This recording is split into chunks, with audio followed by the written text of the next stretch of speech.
What's going on, guys? My name is Tommy. Welcome back to the channel and welcome back to another episode of the Forgotten Race Review. Today, at the request of SkateLord86, we'll be covering the Tengu, who appears alongside the Kitsune and the Nagaji in the Dragon Empire supplements. It appears in the first bestiary. It appears in the Advanced Race Guide, and most recently in Pathfinder's supplement, Blood of the Beast. As always, this channel is supported by patronage, and thus today's episode of the Forgotten Race Review was brought to you in part by Josh King. Josh, as always, thank you for your time. Thank you for your friendship. Josh actually GM'd for a Tengu swashbuckler of mine in the very distant past who he may or may not have one-shot with a kineticist, but that's neither here nor there. Also, before we jump in, just want to shout out a quick thanks to Dave from Nerdarchy for having me. You guys will see this on Monday, but I'm recording it at 9:30 in the morning of the day after my channel spotlight with Nerdarchy. Dave, it was a whole lot of fun. It was really nice to be able to answer people's questions and share my knowledge. Thank you so much for hanging out, and I definitely look forward to doing stuff like that with you again. If you watched that channel spotlight and you're new here, real quick, just want to say welcome, take a seat, because we're diving in. So, in Japanese mythology, the Tengu is considered a type of yokai, sometimes kami, essentially a supernatural being.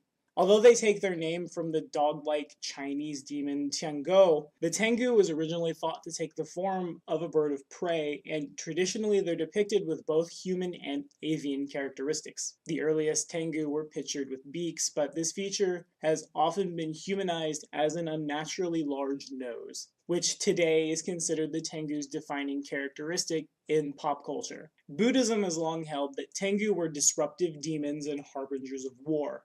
Their image gradually softened, however, into one of a protective, if still dangerous, spirit of the mountain or forest. Tengu are associated with the aesthetic practice of shugendo, shugendo being a religion that evolved in 17th century Japan, combining a lot of beliefs and philosophies from pre-Buddhist mountain worship, Shinto, Taoism, into a brand new thing. Pathfinder's Tengu lacks the long nose, but I will note before we go to talk about the race that Bestiary 6 has a monster, the Daitengu, who looks a little more like what we'd expect to see in popular Japanese folklore. But in Pathfinder, of course, the Tengu are a race of wingless avian humanoids with humanoid hands, clawed feet, and a beak that resembles that of a crow or raven. Matching the color of these birds, most Tengu's feathers are jet black, however, a few possess brown or blue-black coloration instead. The Tengu are a core race of the Dragon Empires, and they range through almost the entire territory. They've long suffered the scorn and abuse of the ruling humans, who treat them as a lesser race and relegate them to the underclass. In Galerion's lore, the recent fall of Lunghua has allowed the Tengus to break free from the tyranny of other races, and they've gone so far as to establish their own nation, the nation of Quanlai, this being a testament to their achievements. Nonetheless, centuries of poverty and strife have made many Tengus covetous of the wealth of other races, and Tengu's reputation for thievery, deceit, and secrecy often precedes them wherever they go. While some Tengus seek to dismantle such unfair stereotypes, others fit the bill by choice, thinking they may as well commit the crimes they are already so often accused of. Tengus possess a rich culture that combines aspects from the numerous societies their people have been a part of.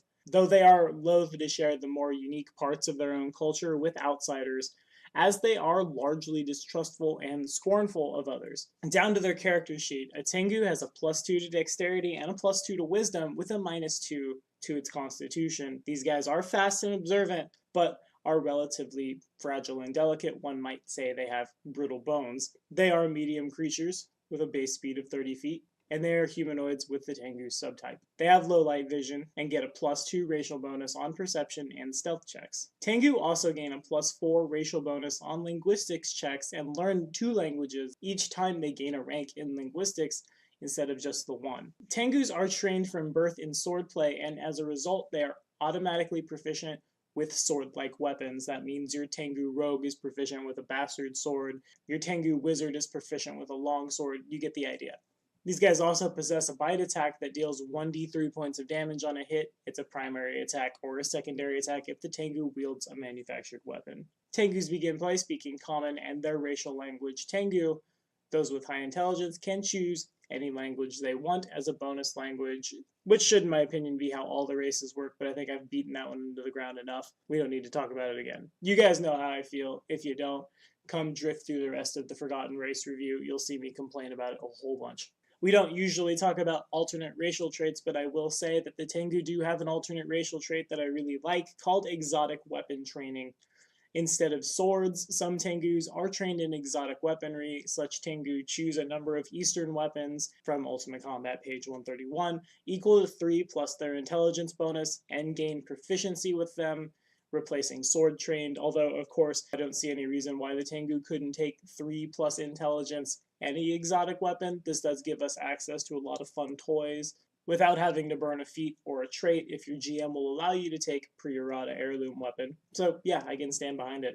Now the neg 2 to our con doesn't exactly feel the best, but these guys are still pretty powerful and, in my opinion, one of the stronger races in Pathfinder. They get a +2 to the 2 most important ability scores, in my opinion, in the game. Yeah, the neg 2 to your con means 1 less hit point, and it means a -1 to your fort save, but we're buffing our will save, we're buffing our reflex save, we're buffing our armor class, we're buffing our armor class twice if our Tengu is a monk. And if our Tengu is not a monk, say he's a magus or a swashbuckler or something like that, he's automatically proficient with exotic swords, which opens up a bunch of options for us, if for no other reason than for flavor's sake. As much as we all love the long swords and morning stars and falchions that we see in our normal adventurers, there's nothing wrong with breaking out the stats for a butchering axe or a kusarigama or even something like a war razor if it fits the flavor of the character. It's also worth noting that in the advanced race guide, the first racial archetype for a Tengu, the oracle archetype Shujendo, is literally the thing they are associated with in Japanese mythology, aka somebody out there in Paizo is paying attention. Props to you guys. Really though, to tell you the truth, a Tengu can be played pretty much any way you want him to, though of course really any race can play any class in Pathfinder. The Tengu has a lot of bases covered, and therefore I definitely give these guys my seal of approval. But of course that is just one man's opinion. What do you guys think about the Tengu? Have you guys ever played one? Have you guys ever GM'd for one? Have you guys managed to drift over to the Inn of Planar Crossroads and watch our playthrough of Rise of the Rune Lords? Because there is a member of the party who's playing a Tengu Unchained Rogue, and especially in some of the earlier episodes, it's kind of hilarious to watch. So if you haven't drifted over to the Inn of Planar Crossroads yet, real quick, here's a card for you. Click over there, go check them out. Go say hi, watch them, and eventually me too, make fools of ourselves in Varisia. It'll be a great time. As always, be sure to like and subscribe for more videos. The next episode of the Forgotten Race Review drops next Monday.